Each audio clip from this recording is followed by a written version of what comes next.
since things are still slightly quiet, baby bear's still down on the floor. Hi guys, this is Connie. We're gonna read another chapter of The Dogs of Winter. This is chapter 18, The World. The world had turned white and cold during my time in the cellar. Snow covered the trash and weeds in the alley. The sun hurt my eyes.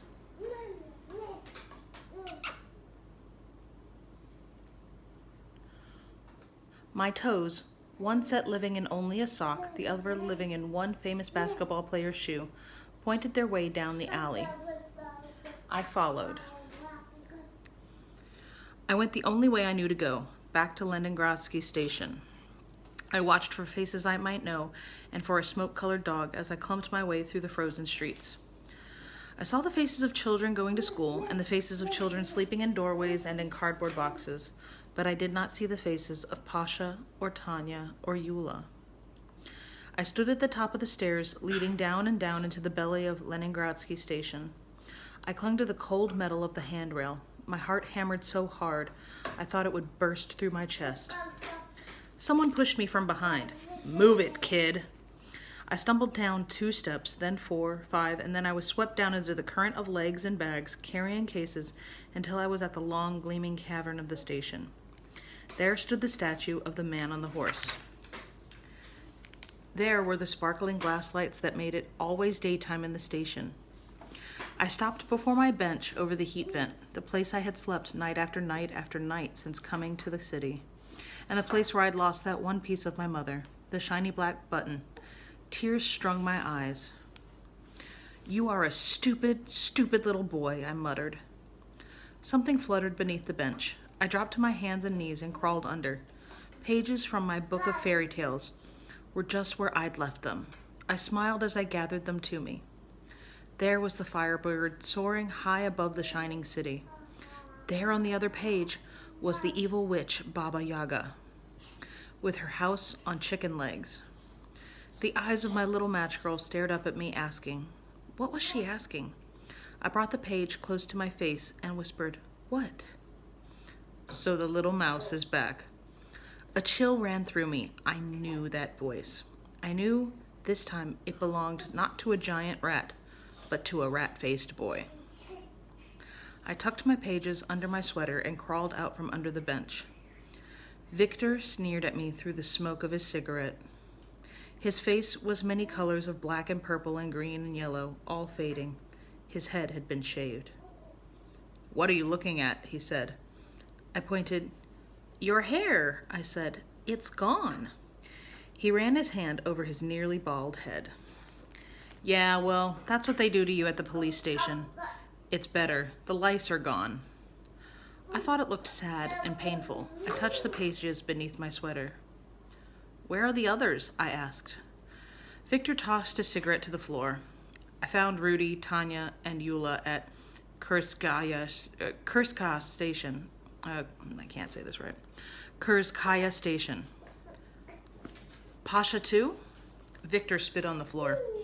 "Who cares where he is?" He pointed at my one shoe and my one foot with just a sock and laughed. "You, on the other hand, look pathetic." "What's pathetic?" I asked. "It means lots of people will feel sorry for you and you'll bring us plenty of money." Trains pulled in and out of the station. People poured into the trains and people poured out of the trains. They hurried around us and past us and through us without looking. Nothing had changed. "Money for new shoes?" I asked. Victor studied my feet. One with shoe, one without shoe. His hands on his hips. "I think you'll do even better without any shoes." Before I could puzzle out what he'd meant, he'd knocked me to the ground and wrenched my one famous basketball player's shoe from my foot. "No!" I cried. "Give me back my shoe!" He held the once white shoe above my head. "Jump for it, little circus mouse," he said as he laughed. I did. I jumped and I jumped. Without famous basketball player shoes, I could not jump very high. "Give me my shoe!" I sobbed. I kicked Victor's shin. He shoved me to the floor. He kicked my side. "I'll teach you, you little runt." He swung his leg back. I curled into a ball. Even before it came, I could feel the toe of his pointed black boot in my side. I knew how it would feel when it came, so I waited. But it didn't come. Instead, Victor screamed in pain. "Get off me!" A whirling fury of silver and gray and black flew all over Victor. It grabbed first his arm, then his leg. It grabbed his coat and shook it and shook it. "No!" Victor screamed. "Smoke!" I cried. The dog dropped Victor's arm. A train screeched to a halt. People poured out. Smoke shook himself and trotted toward the train. Victor scrambled to his feet. The sleeve of his coat hung in shreds. He grabbed for me.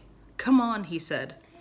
I jumped away. Smoke barked. He stood at the door of the train. He barked again. Victor made another lunge for me. "You come with me, Mishka, now." Mishka? There was no button. There was no mother. There was no Mishka. I ran as fast as I have ever run down that long platform. The train whistle blew. The tracks whirred. The white tip of Smoke's tail disappeared into the last train car. "Smoke! Wait for me!" I dove through the train doors just as they closed. I lay in a panting heap on the floor as the train rattled its way out of Leningradsky station. A wet nose nudged my face. I rose and followed Smoke to the back of the train. We sat together, a small boy and a smoke-colored dog, and watched the world click by on the other side of the windows. And that's the end of chapter 18. Be careful with that and enjoy, please and thank you, and I will see you for the next chapter installment.